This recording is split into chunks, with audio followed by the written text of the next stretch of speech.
You come a little closer. And I'm going to do this. I'm going to do this. I'm going to do that. Chris, how are we looking? That's good right there. We're ready to go. We're going to go ahead and start with Anya Rosales from Spurs.com. Anya. Hey, Derrick.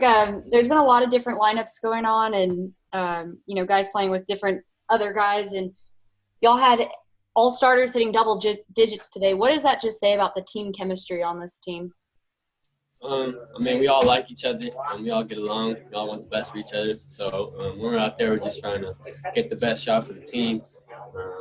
Everybody just stick it to their strengths. And Yak was huge for us today. And DeMar probably sets the tone for us all, just getting everybody involved, getting a lot of attention. So just from top to bottom, just playing hard, playing the right way, and doing the right things. You touched on Jakob. What does he do for the team when he's out there on the floor? It's a little bit of everything. Rebounds, block shots, finishes around the hoop, passes, setting screens, doing a little bit of everything. So he was big today, and I had a good feeling that he was going to have a good game. All right, thank you. Thanks, Anya. Let's go to Jeff McDonald, Express News. Hey, Derrick. You guys as guards, what were you seeing that led you to believe that Jakob would have a big game and kind of open up some of those rim runs that he was able to score on? I ate breakfast with him today, so I could just see in his eyes. But they play a drop coverage, and Bear wasn't in, so we can engage that big, just find him in the pocket. We know he's going to make the right play, and all boards, everything. He was just doing a little bit of everything for us, and it was big. I guess, what did he have for breakfast? Maybe you could feed him that again on Sunday. He copied me, so a little omelet.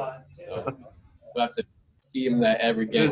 Speaking of your own confidence, is this about as confident as you've been in the NBA in terms of looking for your own three-point shot and just knowing that the coaches want you to take as many as you can get up? Probably with the three-point shot for sure. Just try to be aggressive, find openings, and knock them down when I get a chance. I think I missed a couple open ones today I'm pretty upset about, but just when I'm open, knock them down.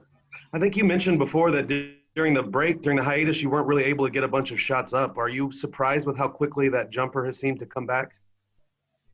I was still doing stuff like without a hoop, but just focusing on my form, just being consistent. I watched a lot of my highlights, and I see like what happens when I make and what happens when I miss. So just learning from the past, trying to be consistent, and good things will happen for me. All right, appreciate it.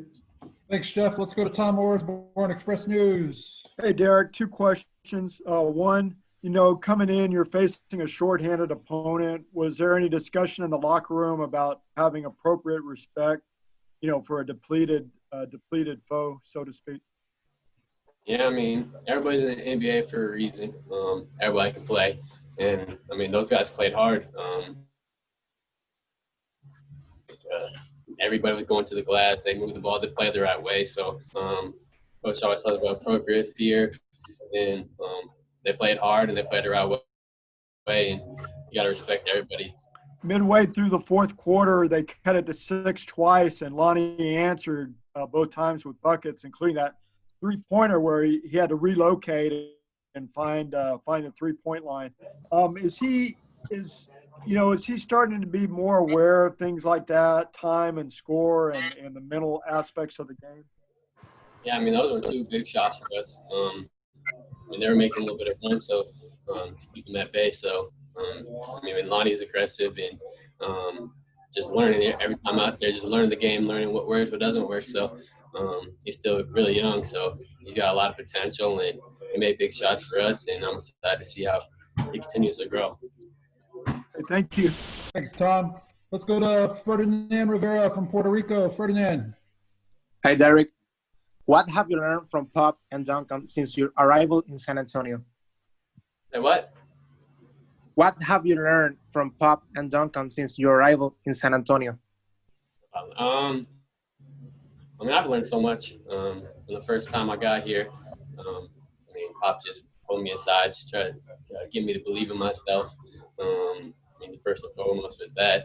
I mean, hearing it from probably the greatest coach of all time, it definitely gives you a big confidence boost, and just little things on the court that I'm just going to continue to learn from and try to make my game as best as it can be. Thank you. Thanks, Ferdinand. Let's go to Joe Varden. Joe is right there with you, Derek. Okay, yeah. No mask. The mask yet. So you just kind of mentioned Pop and pulling you aside way back when. And I know probably more than any team, Spurs are talking about the day-to-day developing and just kind of living game to game. But you guys are in this race early. And I'm wondering, like, how much, if at all, you guys talk about, whether it's keeping alive the Spurs playoff streak or how much time the coach has left. Any of those factors are weighing on you guys at all. Yeah, I mean, we haven't talked much about the playoff streak. I mean, obviously we know it's there. Great history that coach had. So we haven't really thought about that much. We want to develop it. We want to win. So every time we're out there, we're trying to win. And there's another chance to get better and a chance for us to compete, which we love to do. So just go out there, compete, and win some games. Thank you. Let's go to Jeff Garcia. Jeff. Hey, Derek. With the theme being development of young court out in Orlando, how has Quindary Weatherspoon's development going from what you're seeing? I mean, Q, he goes in there, he's physical. He sticks his nose in there. He makes him comfortable. I mean, I love when Q's out there. He plays hard, plays the right way.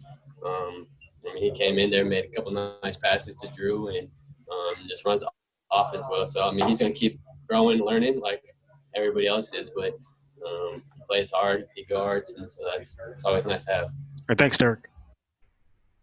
Hector, we're going to wrap it up with Hector Ledesma. Hector, you're up. Derek, as much as you guys want to focus on what you do, given the dynamic of the play-in and that Portland and Phoenix are really playing well, do you feel the pressure? I mean, each time to go out and basically it's almost must-win territory every single time out? Yeah, I mean, everybody's right around each